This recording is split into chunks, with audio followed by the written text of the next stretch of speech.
Hello everyone, back to today's second video. We're going to have a look at the weather for the next week to 10 days for today's second video. It'll take us to around the 7th of April, but we'll be able to extend out beyond that with the extended GFS and ECM as well. So I'll bring you up to date for all of the latest developments. Very shortly, just say the 5D forecast has been released earlier on this afternoon. So that's your detailed look at the next 5 days, takes up to Monday, and have a look at that and see what's going on. Right, running quite late today, so I'll get on with the video for you right now. I'm going to start off by having a look at the GFS upper air temperature and precipitation ensembles for the next couple of weeks. I'm at Wolverhampton today. So the red line here is the 30-year upper air temperature average for Wolverhampton. We're starting off warmer than average at the moment. Going to be staying pretty mild, if not quite warm, through to the end of the week. Over the weekend, though, we've got a clear drop in the temperature taking place through weekend into the beginning of next week.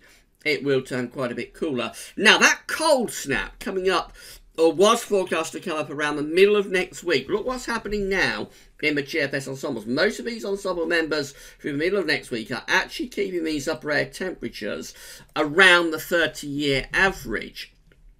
We do have a few of the GFS ensemble members that are going quite cold, but the GFS has definitely backed away from this cold snap next week, but it was indicating yesterday.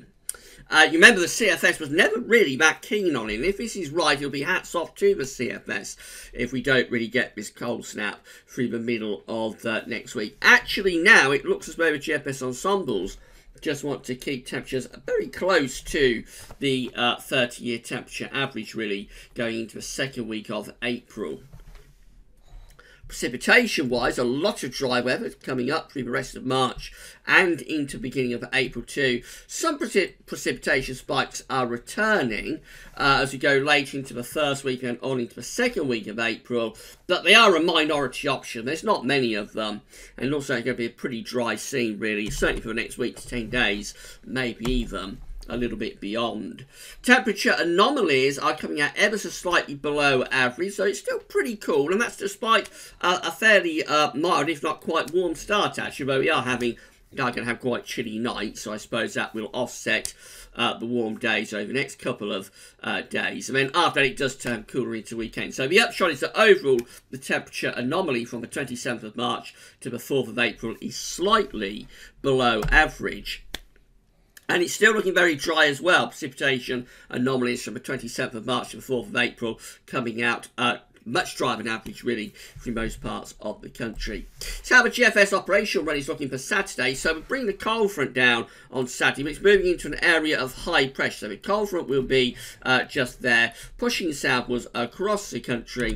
And that's going to introduce cooler air for the weekend. But there will be a lot of dry weather on off. The high pressure is still close to us. So plenty of fine conditions over the weekend as we move into British summertime, of course.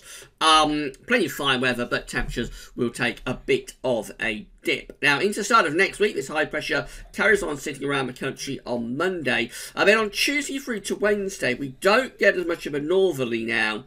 On this GFS run anyway, and it is sort of in line with what the ensembles do. We don't get as much of a northerly as we did on yesterday's run. So the cold northerly winds are actually plunging southwards in towards Scandinavia. That's where the cold winds are going, passing to our east, northeast. We're staying close to this ridge. It's quite cool, I suppose, through the early part of next week. But the wind is still coming from the North Atlantic, as opposed to the Arctic, so it's not as cold and nowhere near as cold on that GFS run as the GFS was showing yesterday.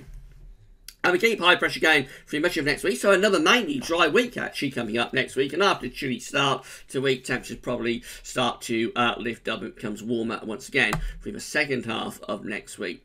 That's how things are looking at day 10. Quite messy, but if anything, pressure is maybe just starting to weaken a little bit on the 6th of April. It's possibly just beginning to turn a little bit more unsettled then. In the more extended range of the operational GFS run, we see that it gradually gets more unsettled, and we do start to pull down some pretty chilly northerly winds as well. We keep that high pressure out to our west, so the winds are quite cool coming around the top of that high pressure. But the GFS has definitely backed away from this idea of a cold snap next week. It's backed away a lot over the last 24 hours.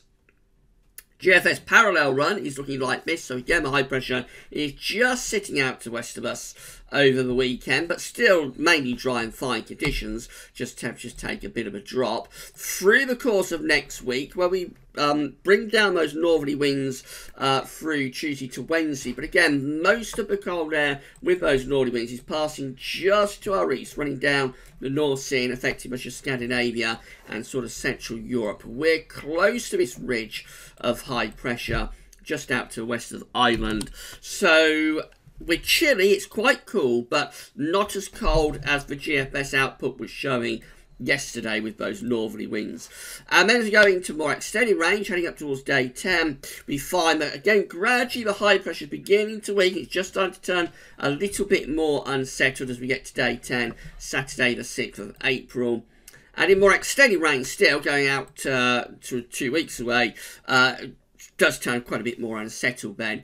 Actually, with low pressure dialing in from the northwest, bringing showers along as spells of rain and pretty cool temperatures as well. Despite the fact that the GFS has backed away from this quite cold snap next week, it looks like overall the first half of April is shaping up to be fairly cool and probably quite unsettled.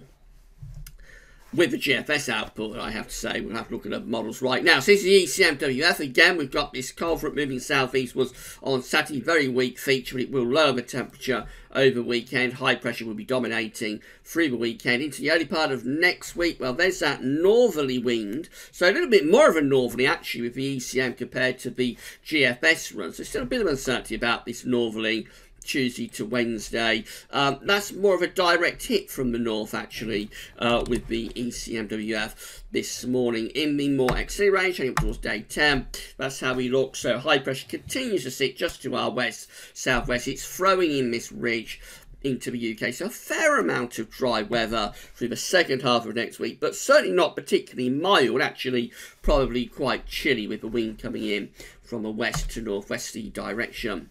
These are the options on the table within the ECM ensembles today by the postage stamps at the Icelandic Met Office.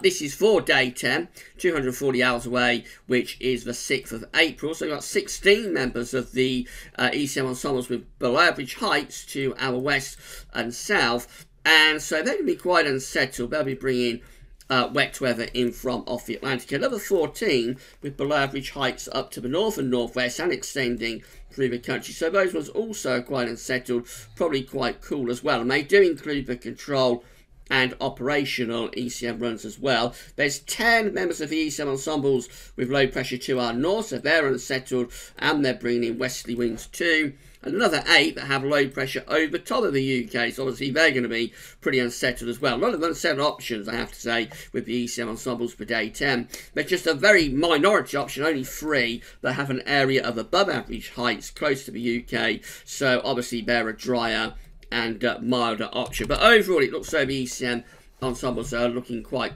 cool and unsettled up to day 10. And in 2 weeks' time, which is the 11th of April, these are the options that we've got. So we've got 27 members of the ECM ensembles, which is over 50%, that have a Scandinavian high. They have high pressure to the north-northeast of the country, and they'll be bringing in easterly winds. And then we've got 24, including the ECM control run. But again, they have high pressure over Scandinavia, but they're weak with that high pressure. Low pressures in the Atlantic. And so they're probably a bit of a battleground sort of situation. But if anything, the Atlantic looks like it's mainly in the ascendancy there, probably bringing showery bursts of rain in from off the Atlantic Ocean. So to day 10, it looks quite unsettled, and then maybe we're looking towards high pressure building over Scandinavia in around a couple of weeks' time. Finally, this CFS V2, so these are 500 millibar heights, break it down into week periods. The first week period will take us from the 27th of March to the 2nd of April. The coming week is dominated by high pressure sitting over just to the west of us. Low pressure is up to the north, jet streams up there, so there's a lot of dry and fairly mild, at least initially fairly mild or warm weather on offer. Week 2 looks more unsettled. This is the 3rd to the 9th of April, with below average heights up to our north, above average heights in the middle of the Atlantic, and we're bringing the jet stream through like that. So that's a more unsettled week and rather cooler as well. Not cold, it's not bringing down Arctic northerlies, that the air is coming from the North Atlantic and it's more unsettled with lower temperatures. Week 3 brings high pressure back in control over Scandinavia this time, so the wind is turning into the east there. Again, would depend where the origins of the air are coming from as to whether that would be a mild easterly or a cold easterly. But certainly high pressure is building in to break us out of that little spell of unsettled weather that we have in week 2. And then week 4 is the 17th to 23rd of April, still with the high pressure over Scandinavia. Low pressure's out in the North Atlantic. There's a battle going on. Low pressure's trying to bring in westerly winds. High pressure's trying to maintain east-southeasterly winds. It's probably quite warm. We'd probably be squeezing the air up from the south and maybe turning a little bit more unsettled, particularly to southern and western parts of the country.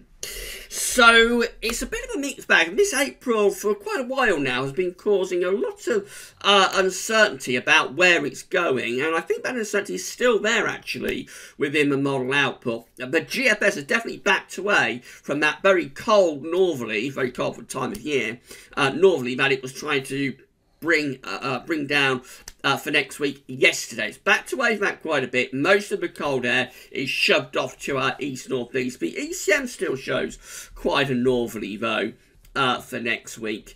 And I think you have to wait and see a little bit longer what's happening next week. But I would suggest probably fairly dry, because the overall signal seems to be for high pressure to be close to us. It just depends how far north and west that goes next week as to whether we get this northerly wind. But I think we're going to keep things pretty dry next week. Temperatures probably quite cool through the early middle part of the week, then maybe staging a little bit of a recovery in a more extended period going into the second week of April. That really is very unknown at the moment. Maybe a few hints that it's turning a bit more unsettled, but it's a long way off, and I think we have to really concentrate on what's happening next week in terms of whether we get this cold snap or not, and then look to see where we go beyond that.